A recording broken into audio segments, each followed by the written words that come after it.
So நேற்று எபிசோடில் வந்து பார்வதி அந்த ஃபிசிக்கல் டாஸ்க் அப்போ பார்வதிக்கும் கெமிக்கும் நடந்த அந்த ஒரு தள்ளுமுள்ள வந்து பார்வதிக்கு கையில் ஏதோ இன்ஜுரி போல் ஏதோ கண்டி போன மாதிரி ரத்தம் கண்டி போச்சுன்னு சொல்லிட்டு கம்ப்ளைண்ட் பண்ணிருந்தாங்க. பிக் பாஸ்னாலே வந்து ஃபிசிக்கல் டாஸ்க்னா சட்டை கிளியே தான் செய்யும், அடிப்படை தான் செய்யுன்றது நிறைய சீசனில் பார்த்தாச்சு. அன்னஸ் அன்டில் யாராவது வேணும்னே வந்து மேன் ஹேண்டில் பண்ணுற மாதிரி இருந்தாலோ, புஷ் பண்ணுற மாதிரி இருந்தாலோ, இல்லை ஹர்ட் பண்ணுற மாதிரி இருந்தாலோ, பஞ்ச் பண்ணுற மாதிரி இருந்தாலோ அது பார்த்தாலே தெரிஞ்சும்.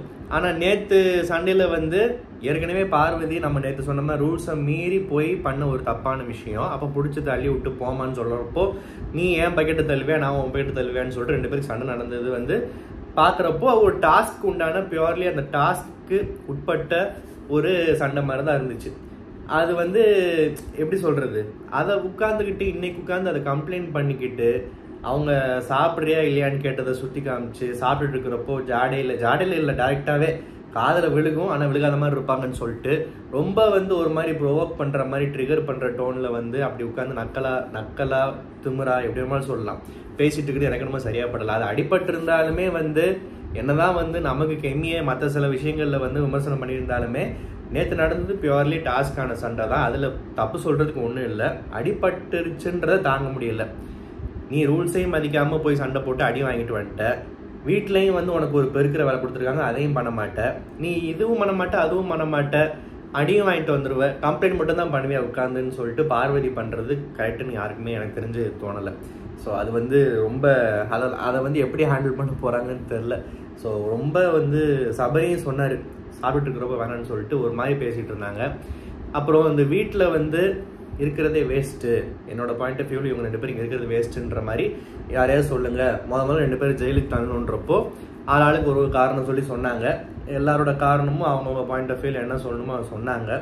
அண்டு எனக்கு வந்து ஆதிரி வந்து அப்சரா வந்து வெறும் மேக்கப் மட்டுமே போட்டுட்டு தன்னை அழகாக காமிச்சிக்கிறது அதெல்லாம் தாண்டி வேறு எதுவும் பண்ணுற மாதிரி இல்லைன்னு சொல்லிட்டு அந்த பாயிண்ட்டை சொன்னது வந்து இன்ஃபேக்ட் அவர் பேர் என்ன வினோத்ன்றவரை நான் இந்த எபிசோட் ரிவ்யூ ஸ்டார்ட் பண்ணதுக்கப்புறம் இன்ட்ரோக்கு அப்புறம் வினோத்ன்ற பேர் இப்போ தான் ஃபஸ்ட் டைம் யூஸ் பண்ணுறேன். ஏன்னா அந்த பேர் பதிகிற மாதிரி இன்றைக்கி மனுஷன் 2 விஷயம் பண்ணாப்புல, அதாவது அவர் ஒரு கிளாரிட்டியோட பேசின விஷயங்கள் வினோத் கூட அந்த பாயிண்ட்டை சொல்லிட்டு போனார். அதுக்காக ஒருத்தவங்க மேக்கப் போடுறது சொல்கிறலாம் தப்புன்னு சொல்லிட்டு இட்ஸ் நாட் அபவுட் மேக்கப் போடுறது சொல்கிறது மட்டுமே தப்பான்னு. சும்மா மேக்கப் மட்டும் போட்டு உட்காந்து தன்னை அழகாக காமிச்சிட்டு இருந்தால் அது ஒரு பாயிண்ட்டாக சொல்கிறது வேறு மாதிரி கூட சொல்லியிருக்கலாம். பட் ஆனால் பிக் பாஸில் இதுக்கு முன்னாடி இந்த பிரச்சனை வந்திருக்கு. இந்த டிரான்ஸ்ஜெண்டர் கம்யூனிட்டிலேருந்து வரவங்க திருநங்கைகளுக்கு வந்து மேக்கப்ன்றது ரொம்ப ஒரு அத்தியாவசியமான அவங்களோட வாழ்வியலில் அவங்களோட டே டு டே லைஃப்பில் வந்து அது ஒரு முக்கியமான ஒரு அங்கமாக நான் பார்க்குறேன். இதுக்கு முன்னாடி இந்த டாபிக் வந்து ஏதோ ஒரு சீசனில் பேசியிருக்கோம். எக்ஸாக்டாக எந்த கண்டஸ்டன்ட்டுக்குன்னு எனக்கு ஞாபகம் மறந்து போச்சு. ஏன்னா அவங்க வந்து பேசிக்கலி வந்து உள்ளுக்குள்ளே அவங்களோட மாற்றங்கள் ப்ளஸ் வெளிப்படையாக ஃபிசிக்கலி வந்து ஒரு ஆணோட உடலில் இருந்துக்கிட்டு தன்னை ஒரு பெண்ணாக காமிச்சுக்கிறணும்.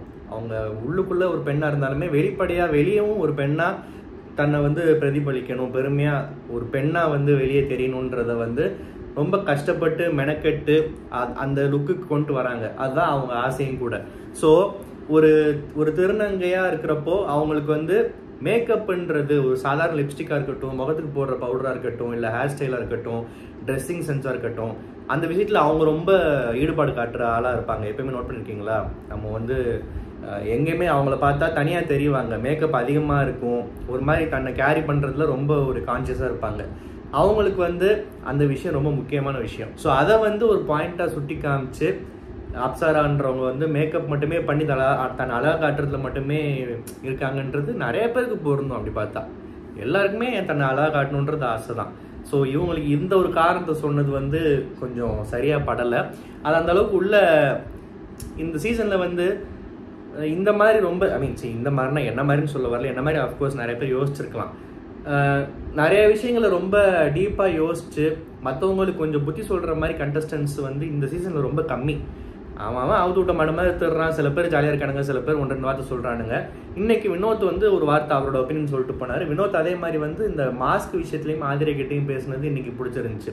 அதுக்கு விஷயத்துக்கு நான் வரேன் நெக்ஸ்ட்டு. அதுக்கு முன்னாடி இந்த சிக்கனில் வந்து சிக்கன் கிரேவியில் உப்பு போட்டு விளாண்டு கண்டென்ட்டுக்காக ஒரு விஷயம் பண்ணாங்க.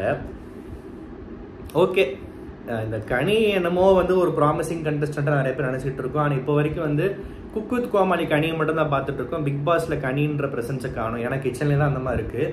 கண்டென்ட் பண்ணுன்ற பேரில் பிரவீன் கூட சேர்ந்து சிக்கனில் உப்பு போட சொல்லிச்சு.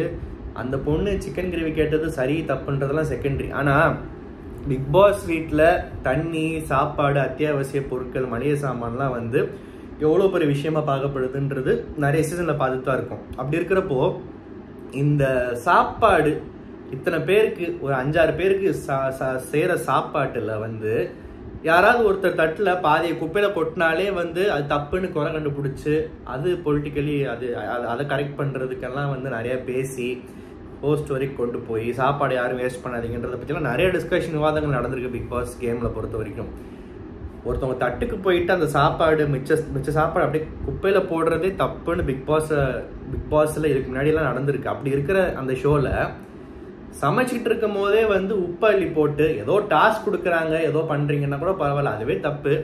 இவங்களா ஒரு விஷயம் அதுவும் பெரிய லெவலில் ரீச் ஆகி ஆடியன்ஸ்க்கு சுவாரஸ்யமாக ஏதாவது ஒரு விஷயத்த கொடுத்தா கூட பரவாயில்ல. அநியாயமாக அவ்வளோ கிரேவியில் தூக்கி உப்பை போட்டு அதை ஃபுல்லாக வேஸ்ட் பண்ணி அதில் தண்ணியை கலந்து அவங்கள சாப்பிட வச்சு திருப்தியாகவும் இல்லாமல் இது பண்ணுறது என்னமோ வந்து இதெல்லாம் வந்து கேள்வி கேட்பா என்னன்னு தெரில. சாப்பாடை பொறுத்த வரைக்கும் ஏற்கனவே இங்கே தண்ணி கஷ்டம், ஃபுட்டுக்கும் வந்து இந்த லக்ஸரி பட்ஜெட்டெல்லாம் இப்போ வரைக்கும் அந்த பேச்சே காணமே. இதெல்லாம் எப்படி கொடுக்குறாங்க, நிறைய ரூல்ஸ் புரிய மாட்டேங்குது. ஸோ இது வந்து தேவையில்லாத கண்டென்ட்னு தான் தோணுச்சு. அப்புறம் இந்த கேப்டன்சி டாஸ்க்கு ஆரம்பத்துலேருந்தே பாலை பொங்க வைக்கிறது, ஜீன்ஸ் பேண்ட்டை கழுவுறதுன்னு சொல்லிட்டு ஒரு குழப்பத்தில் தான் போய்கிட்டு இருக்கு. இன்றைக்கி ஒரு வழியாக முடிஞ்சு தொலைஞ்சிருச்சு. இன்றைக்குமே வந்து டிஃப்ரெண்ட்டாக ட்ரை பண்ணி ஏதோ வந்து 3 முடிவு எடுக்கணும், யார் ரொம்ப தைரியமான முடிவுன்றதை சூப்பர் டீலக்ஸ் ஹவுஸ்மேட்ஸ் முடிவு பண்ணி சொல்லணுன்னாங்க. துஷார் வந்து நான் பேச மாட்டேன் அப்படின்றத எடுத்திருக்காரு. எனக்கு கேட்டால் ரொம்ப துஷார் டிசர்விங்கான விக்டரியான்னு கேட்டால் கண்டிப்பாக இல்லை. ஏன்னா துஷார் இந்த வீட்டுக்கு வந்ததுலேருந்து பெருசாக எங்கேயும் பேசலை. துஷார்னு ஒரு ஆள் இருக்கிறதே பெருசாக எங்கேயும் பதிவாகலை.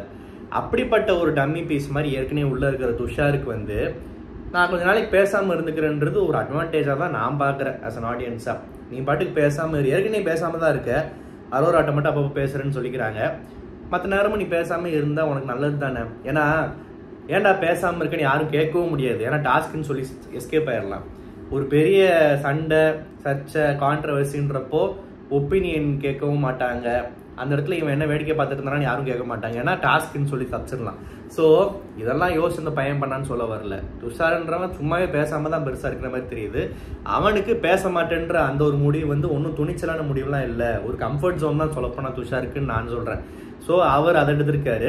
பிரவீன் போய் உனக்கு வேறு இதே கிடைக்கலன்ற மாதிரி யூனிஃபார்மு, நீ யூனிஃபார்ம் போட்டா என்ன போடலன்னா என்ன, அதெல்லாம் ஒரு விஷயம்னு சொல்லிட்டு அங்கே வச்சதே இருக்கிறதுல யார் வீக்காக எடுக்கிறான்னு டெஸ்ட் பண்ணுறதுக்கு தான் பிரவீன் எடுத்திருக்காரு போல்.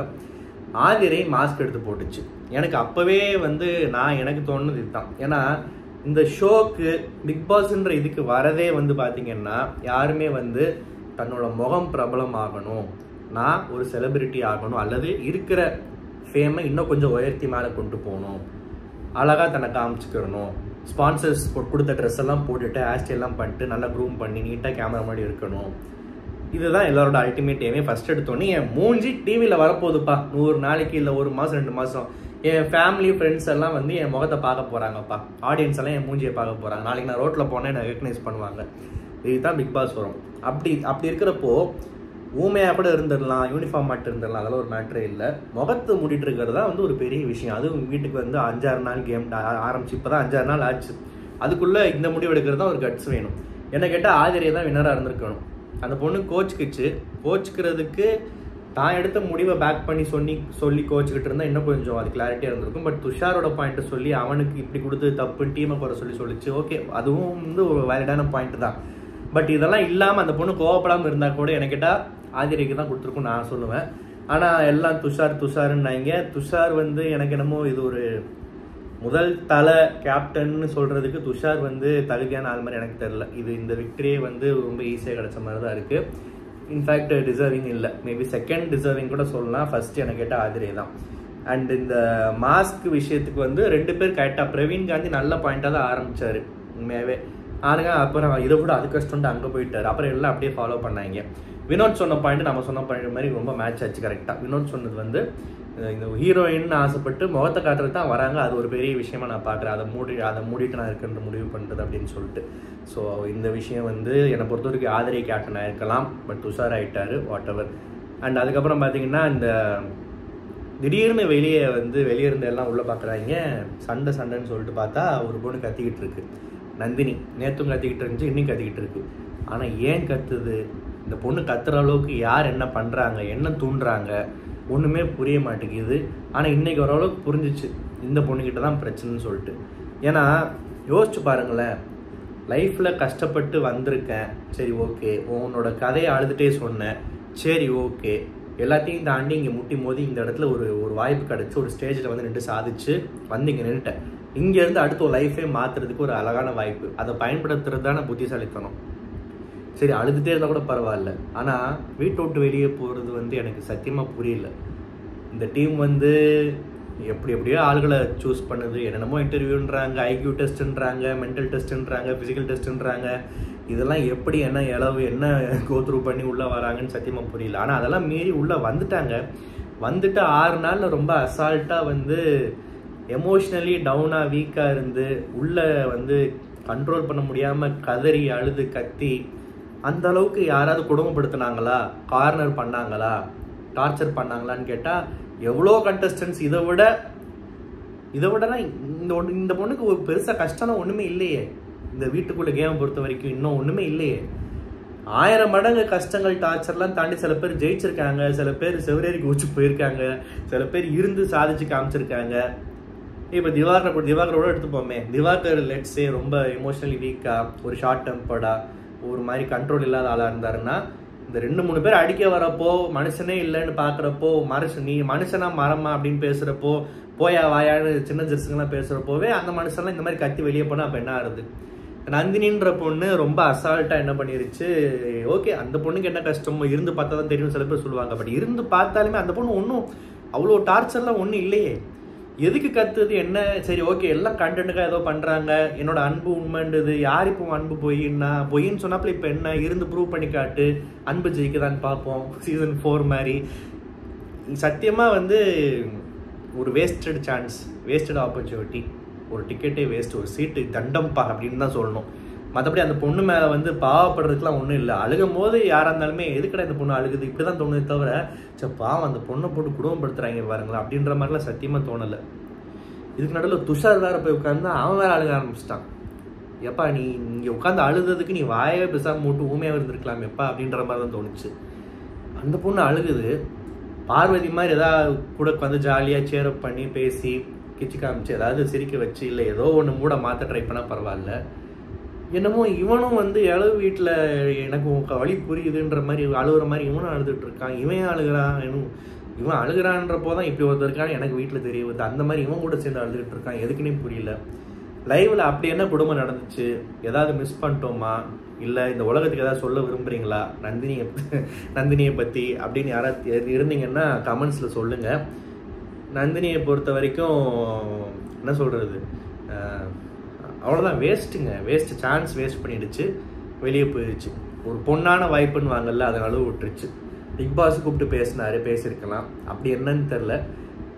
ஓகே, இவ்வளோ நேரம் ஒரு கேம் பெர்ஸ்பெக்டிவ்ல பேசி பார்த்தோம், ஒரு ரியாலிட்டியில் யோசிச்சு பார்த்தோம்னா அந்த பொண்ணு ஷீ இஸ் மென்டலி வீக், இந்த கேமுக்கு அன்ஃபிட்னா தப்பான அர்த்தத்தில் சொல்லலை. இந்த மாதிரி ஒரு கேமு, ஒரு சூழ்ச்சிகள், சண்டை சர்ச்சை, இல்லை கண்டென்ட் ரிலேட்டடாக, இல்லாட்டி ஒரு நம்ம கேரக்டர் என்னன்றதை நமக்கே தெரியாமல் கன்ஃபியூஸ் பண்ணுற ஒரு என்விரான்மெண்ட்டில் இத்தனை 20 பேர் கூட சக போட்டியாளர்கள் கூட சேர்ந்து பயணிக்கிறது இந்த பொண்ணு அதுக்கு தகுதி இல்லை, இந்த பொண்ணோட கேரக்டர் இதுக்கு செட் ஆகலை. ஸோ பிக் பாஸ்க்கு நந்தினி அன்ஃபிட்டுன்னு நான் நினைக்கிறேன். அதனால் நான் இதுக்கு சரிப்பட்டு வர மாட்டேன்னு அதுக்கே புரிஞ்சுக்கிட்டு வெளியே போகிறன்னு முடிவெடுத்து வெளியே போயிடுச்சு. இனி வெளியே போய் நல்லபடியாக இருக்கட்டும், வாட் எவர். நாளைக்கு வந்துச்சுன்னா விஜய் சேதுபதி ஸ்டேஜில் வச்சு என்ன பேசுவாருன்றதை பார்க்கலாம். அவரே அன்ஃபிட்டு தான், அவரே பாவம், ஏன்டா கொடுத்துற கோடிக்கணக்கான சம்பளம் கொடுக்குறாங்க, ஒரு 10 படம் ஷூட்டிங் நடுவில் நம்ம ஒரு 2 மணி நேரம் ஏதாவது பேசிட்டு அழுகிறியா, சரி ஓகே போயிட்டு வாங்கன்னு எல்லாத்தையும் உள்ளே அனுப்பிச்சிட்டு போன்ற மாதிரி தான் போயிட்டுருக்காரு பாவம். ஸோ அவர் என்ன பண்ண போகிறாருன்னு தெரில, பொறுத்திருந்தா பார்க்கணும். இதை தவிர நந்தினி இதனால தான்ப்பா போச்சு, என்னப்பா உனக்கு இது கூட தெரியலையா அப்படின்ற மாதிரி எதாவது இருந்துச்சுன்னா சொல்லுங்கள், தெரிஞ்சுக்கிறேன். இந்த ரிவ்யூ உங்களுக்கு பிடிச்சிருந்தா மறக்காம சேனல் சப்ஸ்கிரைப் பண்ணுங்கள். நன்றி, வணக்கம்.